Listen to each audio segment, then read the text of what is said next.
Assalamualaikum warahmatullahi wabarakatuh kepada semua anak-anak murid sekalian. Nama Ustazah Salihah. Pada hari ini kita akan belajar bidang ibadah.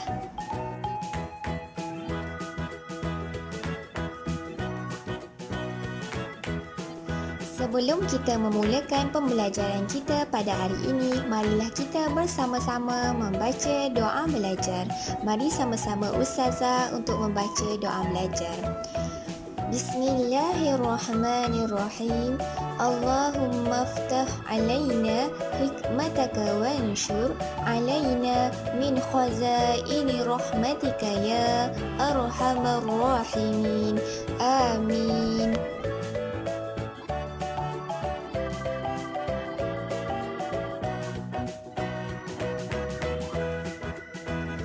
Okey, baik. Murid-murid sekalian, hari ini kita akan belajar tajuk bersuci daripada hadas. Jadi, anak-anak murid sekalian boleh buka buku teks tahun 3 muka surat 80.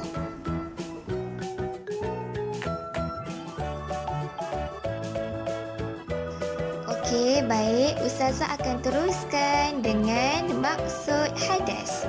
Apa yang ingin dimaksudkan dengan hadas? Hadas ialah kekotoran maknawi pada diri seseorang yang menghalang sahnya ibadah yang disyaratkan bersuci.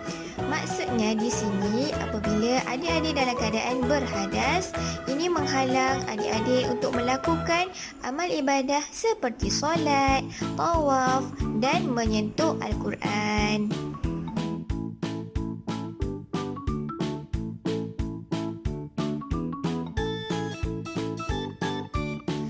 Seterusnya, kita pergi kepada pembahagian hadas.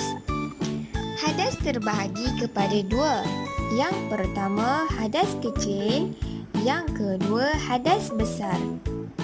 Contoh-contoh hadas kecil adalah seperti terkentut, buang air kecil, buang air besar dan sebagainya. Dan bila mana seseorang itu berada dalam keadaan hadas kecil, cara bersuci daripada hadas kecil adalah dengan mengambil wuduk. Okey, baik. Ustazah bagi contoh. Contohnya, adik-adik ingin mengerjakan solat dan pada masa yang sama, adik baru saja pergi ke tandas dan membuang air kecil.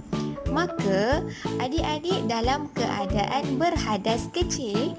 Jadi, cara adik ingin bersuci daripada hadas kecil adalah dengan mengambil wuduk. Okey, yang seterusnya adalah hadas besar. Nanti Ustazah akan terangkan dengan lebih lanjut bagaimana seseorang itu dalam keadaan berhadas besar. Bagi seseorang yang berada dalam keadaan hadas besar, cara bersuci daripada hadas besar adalah dengan mandi wajib. Okey, baik. Ustazah ringkaskan pembahagian hadas ada dua. Yang pertama, hadas kecil dan yang kedua, hadas besar.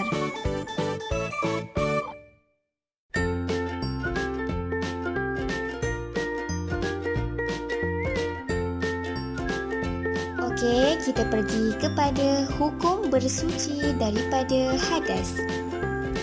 Okey, Ustazah nak tanya, apakah hukum bersuci daripada hadas? Okey, anak-anak murid sekalian, hukum bersuci daripada hadas adalah wajib.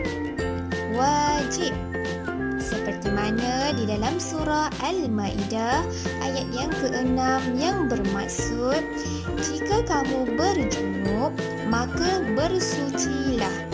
Maka di sini Allah Subhanahu Wa Taala telah memerintahkan kita apabila kita berkeadaan berhadas, maka kita hendaklah bersuci daripada hadas tersebut supaya membolehkan kita untuk melakukan amal ibadah dengan sempurna dan sebagainya.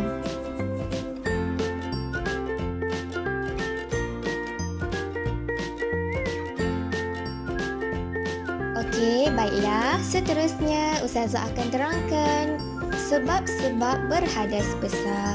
Adik-adik ingat tak tadi Ustazah nak terangkan bagaimana seseorang itu dalam keadaan berhadas besar? Apa yang menyebabkan seseorang itu berhadas besar? Okey, baik. Yang pertama sekali adalah wiladah. Wiladah. Apa yang dimaksudkan dengan wiladah? Wiladah adalah darah yang keluar bagi seorang wanita yang melahirkan anak. Okey, yang kedua adalah mati. Yang kedua adalah mati. Mati adalah sebab-sebab untuk seseorang itu dalam keadaan berhadas besar juga. Yang ketiga adalah haid. Yang ketiga adalah haid. Apa yang dimaksudkan dengan haid? Haid ialah darah yang keluar daripada rahim wanita yang sihat sudah baligh. Maka apabila seseorang wanita yang sudah baligh, darah yang keluar itu akan menjadi darah haid dan seseorang itu dalam keadaan berhadas besar. Okey, baik. Yang seterusnya adalah bersetubuh. Bersetubuh adalah melakukan berhubungan jenis suami dan isteri. Okey, yang kelima adalah keluar mani. Keluar mani. Keluar mani adalah air yang keluar selepas mencapai tahap syahwat. Dan yang terakhir sekali, nifas. Nifas. Apa yang dimaksudkan dengan nifas? Nifas adalah darah yang keluar selepas melahirkan anak.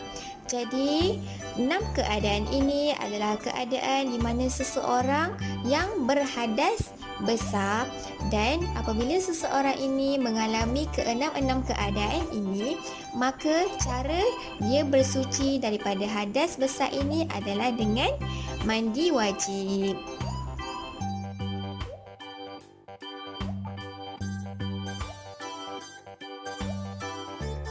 Okey, seterusnya kita pergi kepada perkara-perkara yang dilarang dilakukan semasa berhadas besar. Okey, yang pertama sekali adalah membaca Al-Quran. Yang kedua, menunaikan solat. Yang ketiga, memegang Al-Quran. Yang keempat, tawaf.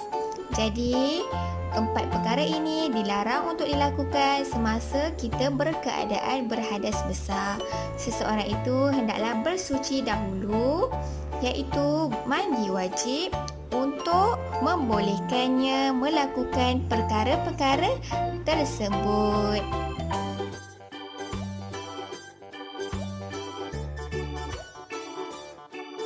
Okey, baik. Seterusnya, Ustazah akan menerangkan kaedah-kaedah bersuci daripada hadas besar.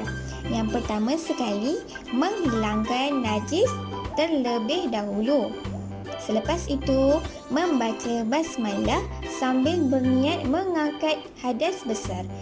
Niatnya berbunyi, nawaitu raf'al hadasil akbari lillahi ta'ala. Nawaitu raf'al hadasil akbari lillahi ta'ala. Maksudnya, sahaja aku mengangkat hadas besar kerana Allah Ta'ala. Seterusnya, membasuh tangan 3 kali. Membasuh tangan sebanyak 3 kali. Seterusnya, membasuh kemaluan daripada kekotoran dan najis. Selepas itu, mengambil wuduk. Selepas itu, mengambil wuduk. Seterusnya, membasuh keseluruhan rambut di kepala dan telinga. Selepas itu, menjirus air keseluruhan badan bermula di sebelah kanan. Bermula di sebelah kanan. Selepas itu, menggosok bahagian sulit dan lipatan. Menggosok bahagian sulit dan lipatan. Dan yang terakhir sekali, membasuh kaki. Okey. Okey, adik-adik, di dalam kaedah bersuci daripada hadas besar ini, amalan-amalan wajib adalah menghilangkan najis terlebih dahulu, berniat mengangkat hadas besar, membasuh kemaluan daripada kekotoran dan najis, membasuh keseluruhan rambut di kepala dan telinga, menjirus air di keseluruhan badan, menggosok bahagian sulit dan lipatan dan membasuh kaki. Manakala amalan sunat adalah membaca basmalah, membasuh tangan sebanyak 3 kali, mengambil wuduk dan memulakan setiap jirusan itu daripada sebelah kanan. Okey, itu saja.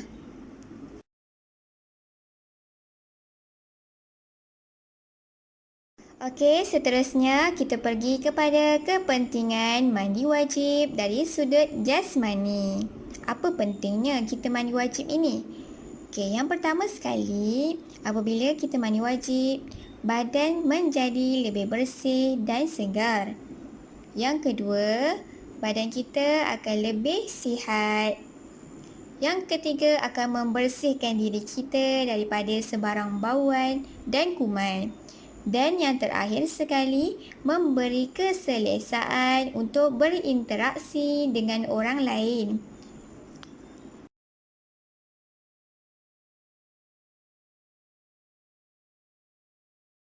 Manakala kepentingan mandi wajib dari sudut rohani adalah yang pertama sekali, membolehkan untuk solat, tawaf dan menyentuh Al-Quran. Apabila seseorang itu selesai mandi wajib, maka dia dalam keadaan bersuci. Dan bila mana seseorang itu dalam keadaan bersuci, maka membolehkannya untuk melakukan amal ibadah seperti solat, tawaf dan menyentuh Al-Quran. Yang kedua adalah supaya amal ibadah diterima oleh Allah Subhanahu Wa Taala. Dan yang terakhir sekali, sebagai bukti ketaatan kepada Allah Subhanahu Wa Taala.